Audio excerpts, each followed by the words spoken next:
abriendo nuestras Biblias en la carta primera del apóstol Pedro, capítulo 4, y en los versículos 12 al versículo 19, hermanos, ahí está nuestra lección de esta mañana. En estos versículos, hermanos, vamos a mirar una forma práctica. Capítulo 4, verso 12 al 19. Dice de esta manera: amados, no os sorprendáis del fuego de prueba que ha sobrevenido, como si alguna cosa extraña os aconteciese, sino gozaos por cuanto sois participantes de los padecimientos de Cristo, para que también en la revelación de su gloria os gocéis con gran alegría. Versículo 14, si sois vituperados por el nombre de Cristo, sois bienaventurados, porque el glorioso Espíritu de Dios reposa sobre vosotros. Ciertamente de parte de ellos Él es blasfemado, pero por vosotros es glorificado. Así que ninguno de vosotros padezca como homicida, o ladrón, o malhechor, o por entremeterse en lo ajeno. Pero si alguno padece como cristiano, no se avergüence, sino glorifique a Dios por ello. Porque es tiempo de que el juicio comience por la casa de Dios. Y si primero comienza por nosotros, ¿cuál será el fin de aquellos que no obedecen al Evangelio de Dios? Y si el justo con dificultad se salva, ¿en dónde aparecerá el impío y el pecador? De modo que los que padecen según la voluntad de Dios encomienden sus almas al fiel Creador y hagan el bien. Hermanos, ¿ha usted padecido como cristiano? En realidad estoy pensando en los años que sirvo al Señor, personas que realmente han padecido por causa de Jesús. Y no puede haber, creo que otra cosa mejor. Y creo que tal vez, y no tal vez, sino que los padecimientos del ejemplo que tengo en la mente no se comparan con los primeros cristianos. Hay un hermano que yo estaba visitando, en realidad la iglesia, y había un joven que obedeció al Evangelio, y muy pronto sus padres le cerraron la puerta, lo encerraban, era soltero, el hermano Cachito, el hermano Andrés, cerraba la ventana, las puertas, le escondían los zapatos, la Biblia, se la tiraron muchas veces. Él se salió por la ventana descalzo, llegó al servicio de la iglesia más de una vez, no se rindió. Le ofrecieron dinero para que fuera a beber y gastarlo con mujeres muchas veces y no accedió. En otras palabras, le hicieron la vida imposible para que no fuera cristiano. ¿Por cuál fue su delito? Convertirse en un cristiano. Y hermanos, un día él fue con los jóvenes, aún yo siendo visitante de la iglesia, fue a la playa con los jóvenes y no sabemos qué sucedió, pero él deseaba. Él hizo algunas cosas extrañas, se pueden decir, no comunes, antes de ir a la playa con los jóvenes de la iglesia. Por ejemplo, una de ellas, él regaló su bicicleta, cosa que él adoraba, jamás hubiera dado su bicicleta. Entregó la llave al tesorero de la iglesia, entregó la llave del edificio. ¿Cuál es la razón? No lo sabemos. Pero lo que sí sabemos es que recogiendo muchos datos, él llegando a la playa, jugando voleibol, la pelota se fue a la playa y era una playa con pozos. Él se hundió, no volvió a salir. Lo rescataron los guardacostas, su cuerpo, y lo velaron en la frontera, en la iglesia donde yo era visitante en aquellos años. Los familiares, los padres, aún llorando, se arrepintieron de todo lo que habían hecho contra él para evitar que fuera cristiano, y se sorprendieron porque había tanta hermandad, tanta gente que apreciamos o queríamos a Cachito. Hermanos, no hay otro ejemplo, hay muchos ejemplos posibles que son mayores que estos, pero la pregunta es: ¿usted ha padecido como cristiano? Esa es la pregunta, porque nuestro texto demanda estas respuestas. Tenemos un amplio panorama en las Escrituras de lo que es el padecer o el sufrir. Por ejemplo, Pedro y Juan están en la cárcel, Hechos 4, 1 al verso 3. La multitud empezó a crecer, pero también con ello empezaron las dificultades. Pedro y Juan son encarcelados, según Hechos 4, verso 1 al 3. Dice que hablando ellos al pueblo, vienen sobre ellos los sacerdotes con el jefe de la guardia del templo y los saduceos, resentidos de que enseñasen al pueblo y anunciasen en Jesús la resurrección entre los muertos. Y les echaron mano, los pusieron en la cárcel hasta el día siguiente porque era ya tarde. Los apóstoles, todos, no solamente dos, también son puestos en la cárcel pública. Muy pronto tienen que probar lo que es la humedad y la oscuridad de aquel calabozo antiguo. En Hechos 5, versos 17 y 18 dice que entonces levantándose el sumo sacerdote y todos los que estaban con él, esto es la secta de los saduceos, se llenaron de celos y echaron mano a los apóstoles y los pusieron en la cárcel pública. Usted sigue leyendo conmigo y va a encontrar una serie de situaciones adversas. Por ejemplo, en Hechos 7 matan a Esteban. Dice el 57 y 58, no les gustó lo que él les predicó. Verso 57, entonces ellos dando grandes voces se taparon los oídos y arremetieron a una contra él. Echándole fuera de la ciudad, le apedrearon y los testigos pusieron sus ropas a los pies de un joven que se llamaba Saulo, el primer mártir en la iglesia. Después de ello, hay problemas al predicar. Pablo y Bernabé una y otra vez, empezando en Iconio, Hechos capítulo 14, verso 1 hasta el versículo 7.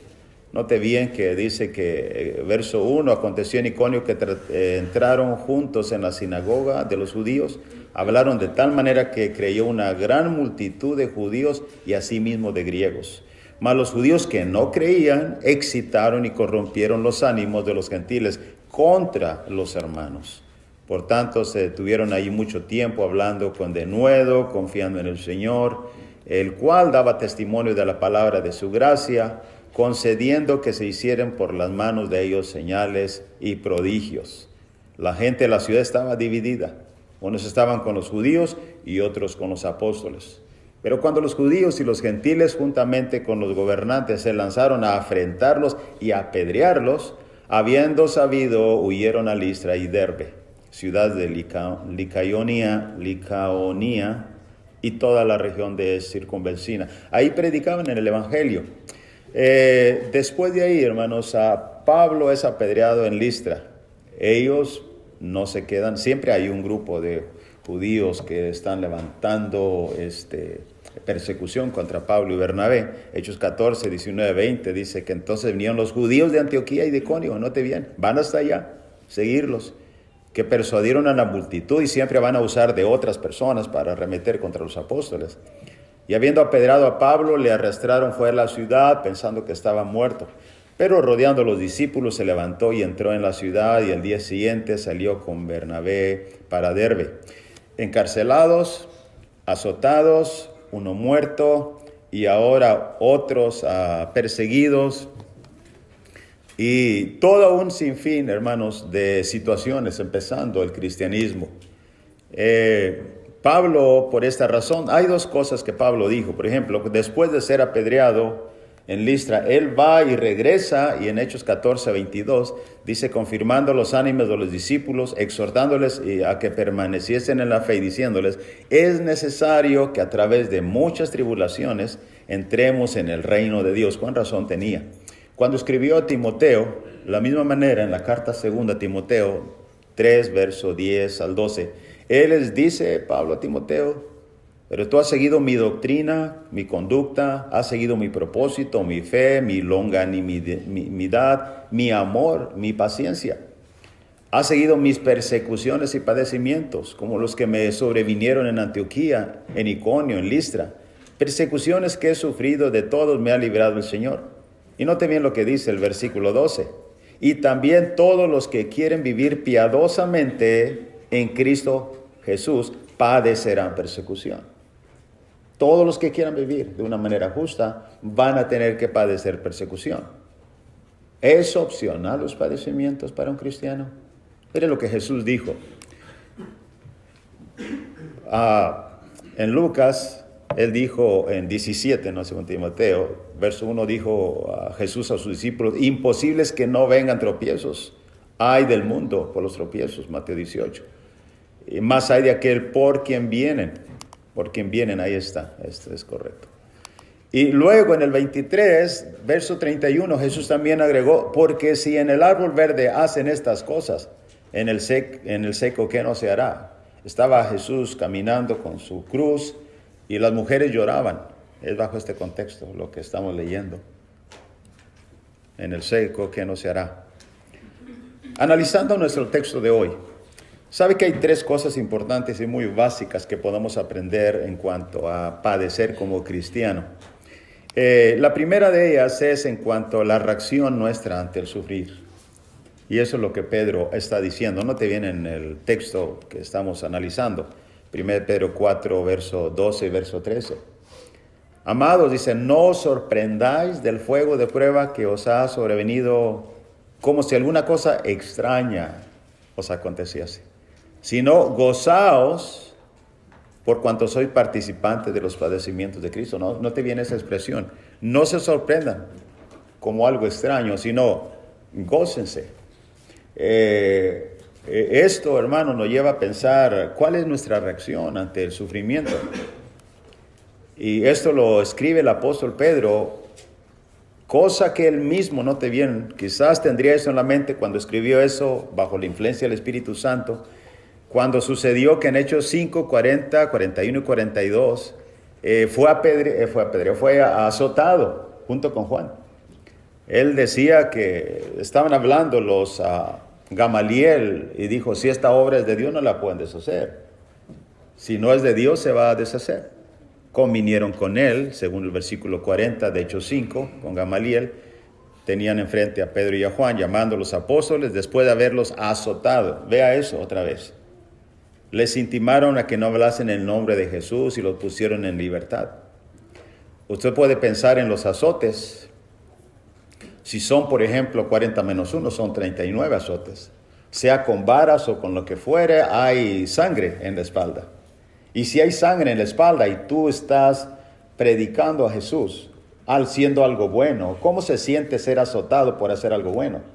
Sin embargo, es el punto que cuando ellos salen, dice el verso 41, el médico Lucas, que ellos salieron de la presencia del Señor gozosos de haber sido tenidos por dignos de padecer afrenta por causa del nombre.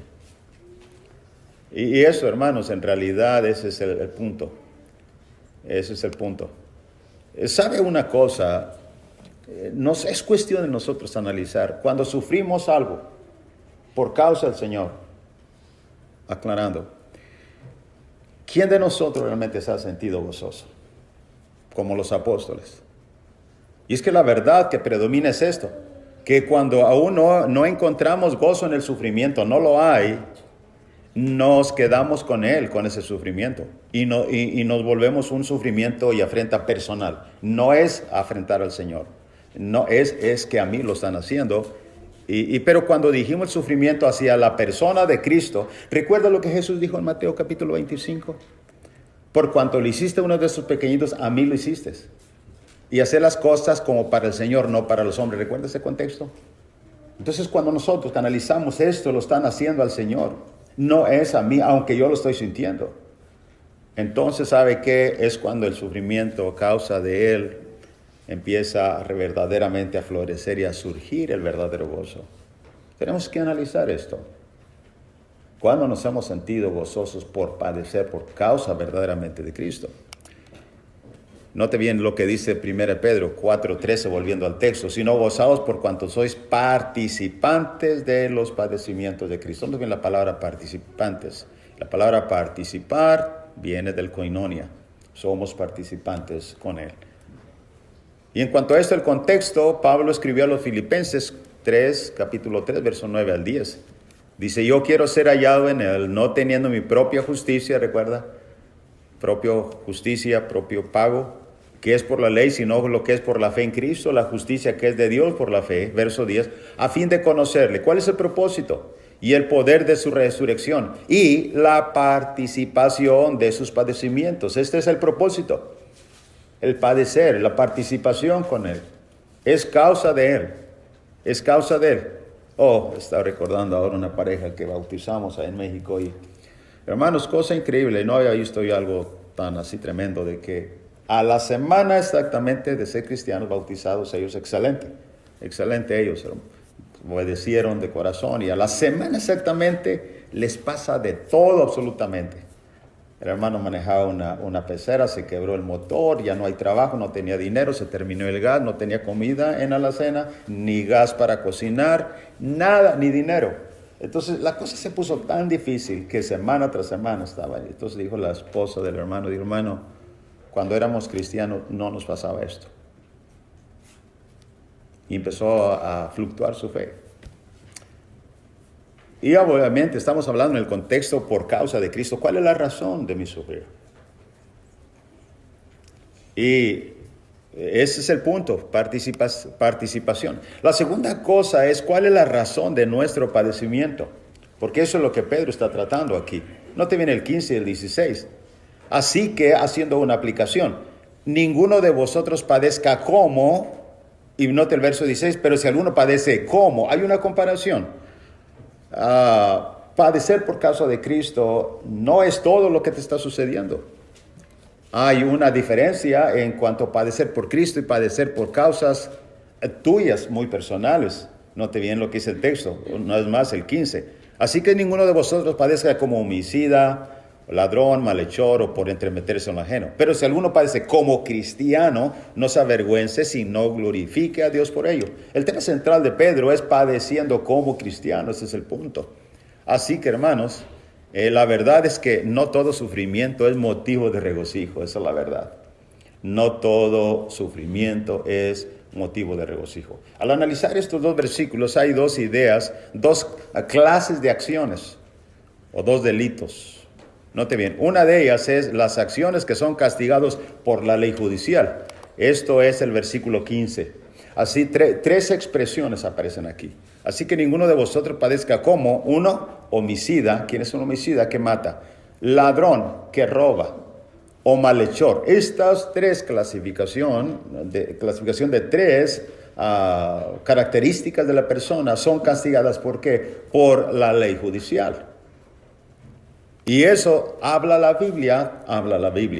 Romanos, por ejemplo, 13, verso 1 al 6, que tiene que ver con las leyes del gobierno, leyes terrenales. Sométase toda persona a las autoridades superiores, porque no hay autoridad sino de parte de Dios, y las que hay por Dios han sido establecidas. Quien quiera hacer una separación entre la ley del gobierno y la ley de Dios, se equivocará. Quien quiera menospreciar las leyes del gobierno y no cumplirlas, se equivocará. Y eso es lo que está diciendo el versículo, cuando Pablo está diciendo. Porque no hay autoridad sino de parte de Dios, y las que hay por Dios han sido establecidas. De modo que si alguien se opone a la autoridad, a lo establecido por Dios, resiste, note bien la conexión que hay. Y los que resisten acarrean condenación para sí mismos. Versículo 3, porque los magistrados no están para infundir temor al que hace el bien, sino al malo. ¿Quieres pues no temer las autoridades? Haz lo bueno y tendrás alabanza de ella. Porque es servidor de Dios para tu bien, pero si haces lo malo, teme, porque no en vano lleva la espada, pues es servidor de Dios, vengador para castigar al que hace lo malo. Y eso, hermanos, uno sabe cuáles son las leyes en Estados Unidos, en México, en cada país hay leyes. Y Dios dice que debemos cumplirlas.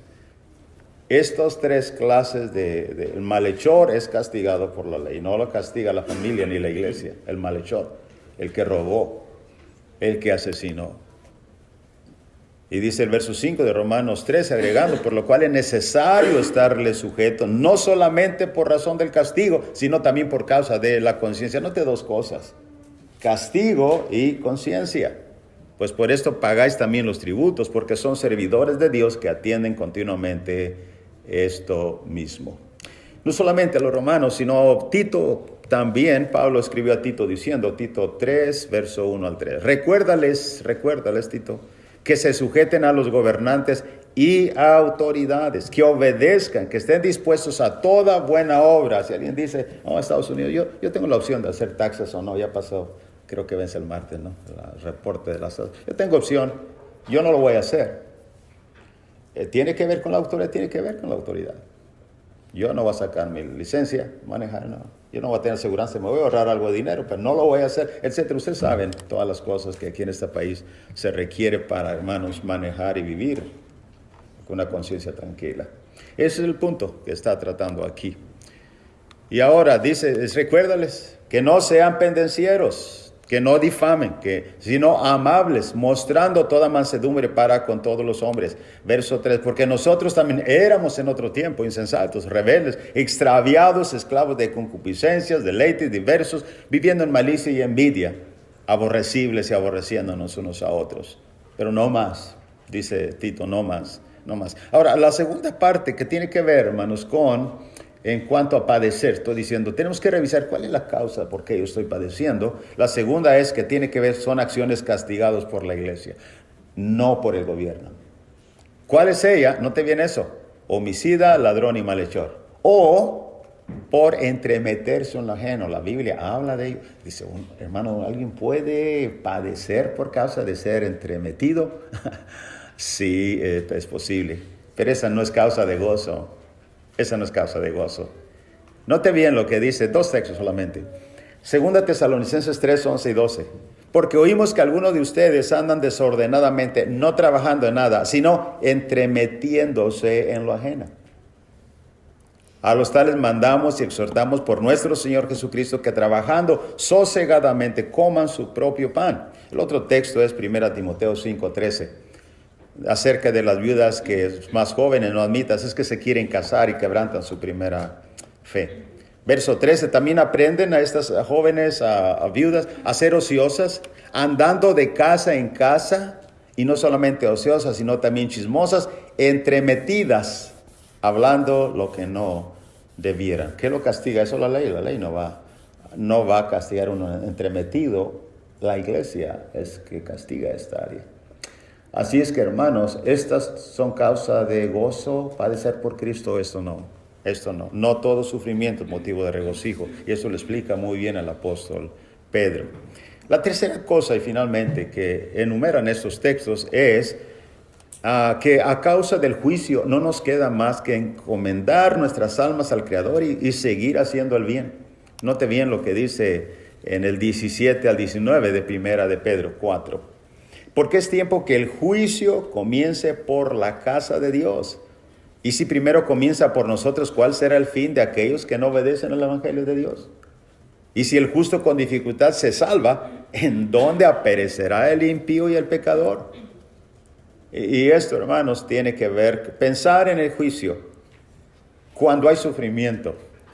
Es de más peso pensar que hay un juicio de Dios muy justo y que viene y va a pagar a cada uno, que en el juicio, en realidad el incrédulo o el que no obedeció el Evangelio no tiene 0 posibilidades de salir libre en ese juicio. Si nosotros tenemos dificultad de salir librados en ese juicio, ¿cuánto más el pecador? Note bien lo que dice Pedro. Solo pensar en un juicio justo de Dios que nos dará a cada uno lo que merecemos en el futuro, en ese juicio eterno, debería minimizar un poco más el sufrimiento que estamos pasando. El apóstol Pablo, hablando del juicio y revelaciones, también habla mucho. Prepárate para el juicio de Dios. Romanos 3:19 dice, sabemos que todo lo que la ley dice, lo dice a los que están bajo la ley. Y no te viene esta expresión, para que toda boca se cierre y todo el mundo quede bajo el juicio de Dios. Todo hombre, toda mujer, todo el mundo tendrá que cerrar su boca y tendremos que cerrar nuestra boca y quedar expuestos al juicio eterno de Dios. Eso es lo que Pablo dice. Pensar en eso, no nos queda más que, hermanos, seguir adelante. Y note bien lo que dice el texto, volviendo a nuestro texto en el 4, 17, 18 y 19. De modo que los que padecen según la voluntad de Dios, y está distinguiendo a aquellos que no padecen según la voluntad de Dios, son malhechores, etc. De modo que los que padecen según la voluntad de Dios encomienden sus almas al fiel Creador. En Hechos 20 Pablo dijo, se encomiendo a Dios y a su palabra. ¿A qué más podemos encomendarnos cuando las cosas no van bien, están difíciles? Y mire más el verso 19, y hagan el bien. La verdad que es muy fácil dejar de continuar haciendo lo bueno y justo. Sería para nosotros en un juicio muy humano pensar que Pablo, ¿por qué te metes en dificultades? Si estás siendo apedreado y te creen muerto por hacer el bien, por predicar el bien. Si a Jesús lo crucificaron por darle los ojos, darle las manos y curarle su lepra y resucitar, las manos que solamente hicieron el bien fueron clavadas en un madero y tú vienes a predicar aquí en Listra a esta gente por hacer el bien, así te pagan. ¿Sabe cuál es la razón de nuestro razonamiento? No seguir más, no seguir más. Como dijo esta hermana en aquellos años, dijo, hermano, la verdad teníamos muchos problemas. Cuando éramos cristianos no teníamos tal cosa. Tenemos dos opciones. O continuamos sin parar haciendo lo bueno, o ya no hacerlo. Ese es el punto. Hagan el bien. Y miren cuántos pasajes hay, hermanos, porque es muy fácil dejar de hacer lo correcto y bueno cuando estamos padeciendo. Segunda Tesalonicenses 3:13, por ejemplo, y vosotros, hermanos, no os canséis de hacer el bien. Es que en realidad puedes cansarte. En Gálatas 6:9, no nos cansemos de hacer bien porque a su tiempo segaremos. Si no, desmayamos. Tenemos que seguir. No hay opción. Quiero hacer una conclusión al terminar esta lección. ¿Qué nos enseña, hermanos, en realidad el sufrimiento a través de estos versículos? 1, que el sufrimiento es parte de la vida del cristiano. Es parte de, no puedes desprenderlo. En segundo lugar, todos los que quieran vivir una vida piadosa deben padecer persecución. Dijo así de esta manera, dijo Pablo. Jesús mismo, ay de vosotros cuando hablen bien, así haciendo los falsos profetas. Si no padecemos, un cristiano, algo no está bien. Es que gracias a Dios, porque es una buena señal. El gozo en el sufrimiento es una señal de que hemos aprendido a compartir los sufrimientos de Cristo y no quedarnos con ellos solamente nosotros. Esa es una señal. ¿Quién lo ha hecho? Hagámoslo, dirijámoslo, si es que padecemos según la voluntad de Dios. Otra cosa es que Él nos ayuda a continuar haciendo el bien a pesar de todo. Hay motivos y razones para continuar. Cuando sufrimos es necesario, hermanos, amigos y por último, detenerse y comparar nuestros sufrimientos con los sufrimientos de Jesús. Y pensar, Él nos dio mucho, yo que doy por Él. Cuando Él dejó su trono de gloria, lo dejó y vino a morir entre los humanos. ¿Te has dejado algo por causa de Cristo Jesús? Cuando Él padeció en la cruz, una dura cruz, después de haber sufrido una serie de situaciones, murmuraciones, mal representaciones, falsas acusaciones, hasta llegar a la acusación del juicio falso, y luego bofetadas, golpes crueles y golpes de martillos en las clavos en las manos, resonando desde el Gólgota. ¿Qué sufrimos nosotros por Él? Es necesario detenerse y pensar, ¿es comparable lo que yo estoy sufriendo? Y es aún más, ¿es por causa de Cristo o es a causa por causa de mis errores? ¿Qué es la causa de tu sufrimiento? Si tú estás aquí, estás oyendo la voz de Dios a través de esta lección y no eres un cristiano y piensas que has sufrido algo, piensa y compara y ven con nosotros confesando el nombre de Cristo, dejándose bautizar. ¿Qué haces tú por Él? Esa es la pregunta. ¿Qué haces tú por Él mientras nos ponemos de pie para cantar este himno?